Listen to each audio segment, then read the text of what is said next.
So now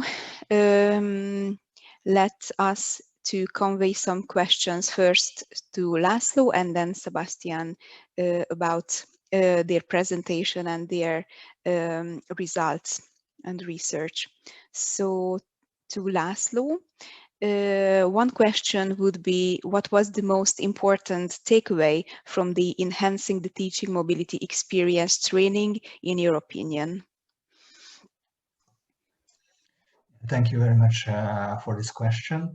I think this training really highlighted the importance of academic professional development and its planning.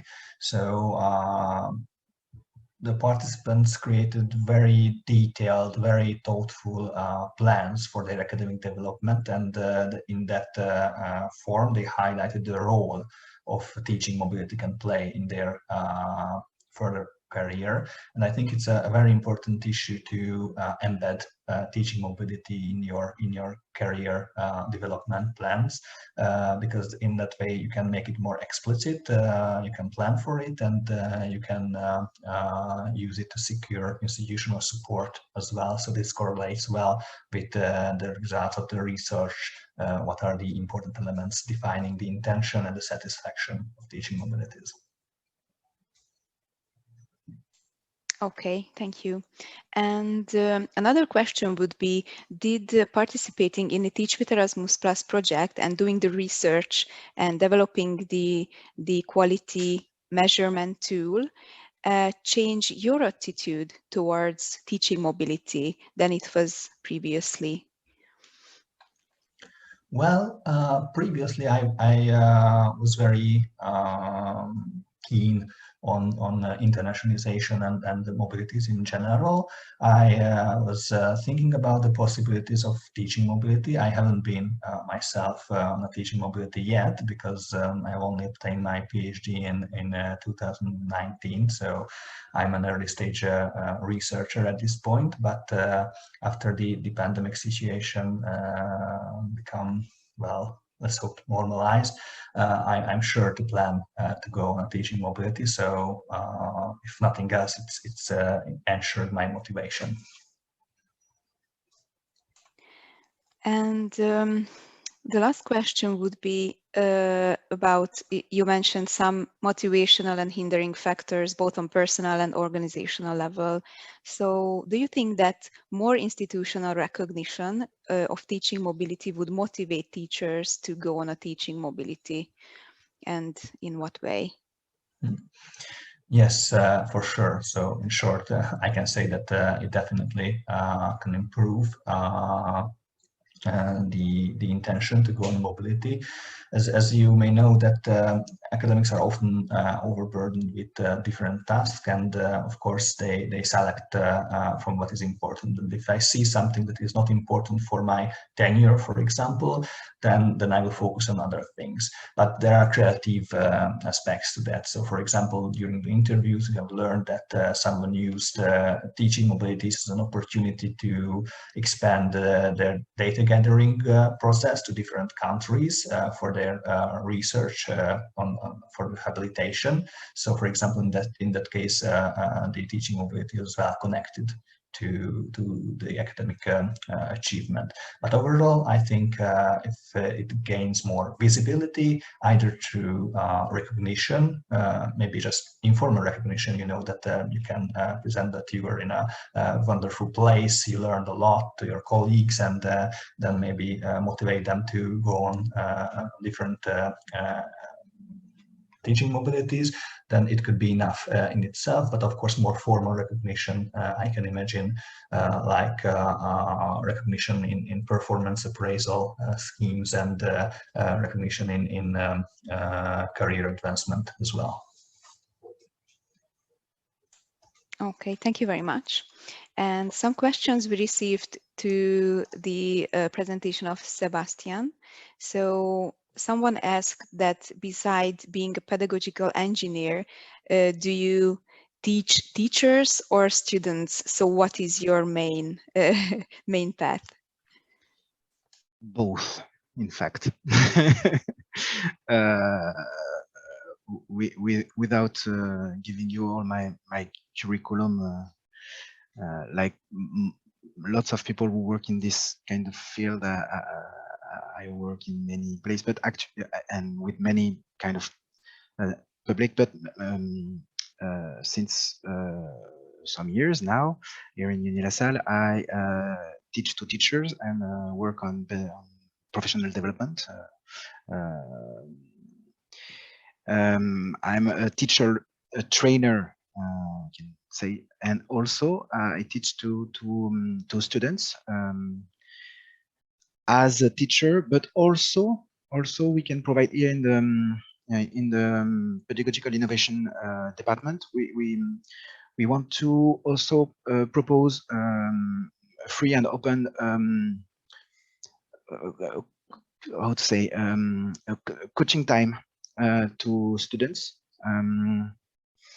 in order to, for example, help them with all, you know, the peer learning sphere, if I can, peer thematic, how one can help one another. And we think that everybody can do it with more or less quality.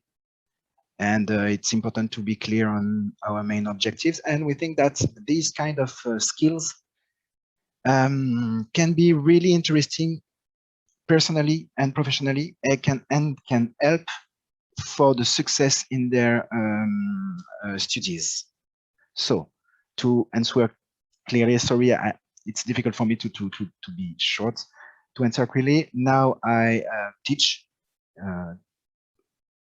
students during course and lesson about methodologies and things, and also I'm in charge of pedagogical development and professional development of teachers, training new teachers, and also providing all around the year some workshop and coach individual projects, and also I provide coaching besides lessons and course to people's students or institution also, because pedagogy can be found and can be useful in many places. So I can have also institution this way. Thank you. Wonderful. So we received two questions which are kind of similar, so I would like to merge them here together. And they refer to one, are there contacts, email addresses or names in the catalog, or regarding to the catalog? And in connection to this, someone asks that where we can find the whole catalog of innovative pedagogical tools and methods. For the sorry, Krista, the second question is where can we find? That's it. Mm-hmm. Okay. Yeah. So so for the first question, no, there is no name or contact or email address of person, but some notices have some entries have some resources, some sources. Since we are pedagogical tools and methods are not our own property. We are not invented anything. Things were created. The shape of things can change, but in fact, the concepts beside and the organization, we don't invent anything. About pedagogical tools and method. If I can be a little touchy, I don't believe that anybody can invent anything on tools. We can invent special shape and special use sometimes, but the core of the thing is, so it's not our own property. So no contact, sometimes sources when we use part of text or a way to explain something that we think it's really clear, or when we think that this method you can use is based upon something really interesting and you can go further and read. So we add some sources this way. We really didn't want to, as I said, to go far in concept in this place. We don't think that pedagogical tools and method catalog of the TMP is the place to learn what is the taxonomy of Bloom or you know, this kind of thing. So this is for the first question. Sorry for being so. That's why I made a shorter presentation, because the second question is where we can find it.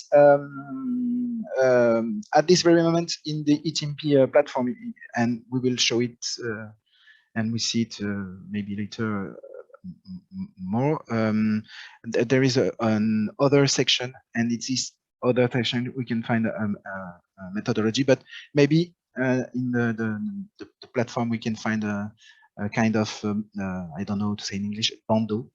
Sorry, I got it in French, but maybe beside the best stories, but you will see all thing maybe later. Yes, and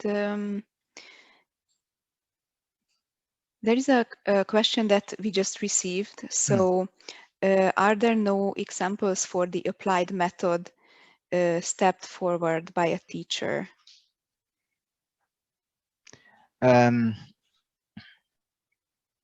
I hope I understand well the question, but we really wanted to briefly explain tools and methods, and each and every time in each entries we give a concrete example to apply it, to use it. So, but maybe I don't understand well the question. Sorry. Yes, the person who submitted this question can maybe further elaborate or explain more. Yes, just as a teacher, if you give a method, then it's really nice to better understand, to have an example.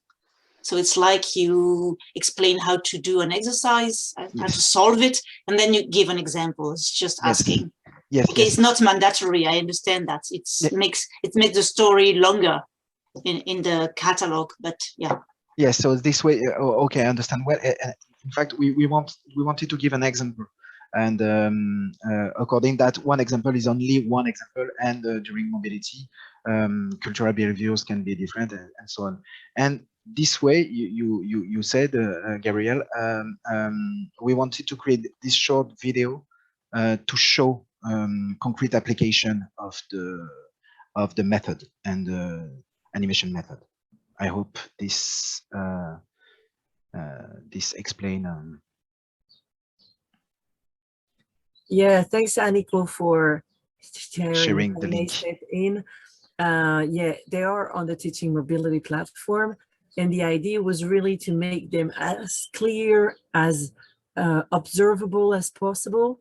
And again, even if we know the name of an exercise or a practice, then we can customize it, localize it, adapt it to our own context.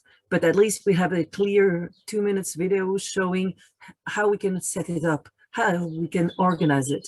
And then thanks to all the filters that Sébastien just explained, then we can say, okay, I need an exercise for a large group. My aim is to do this. I want to reach this. And then it will filter for me. And then I have only maybe 3 videos to watch.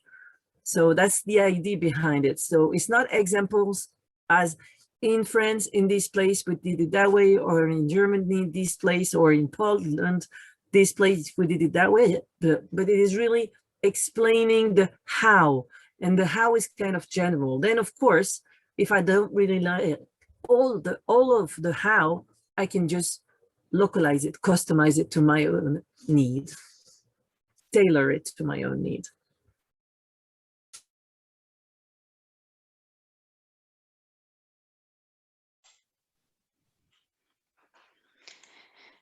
Okay, so thank you very much for these answers.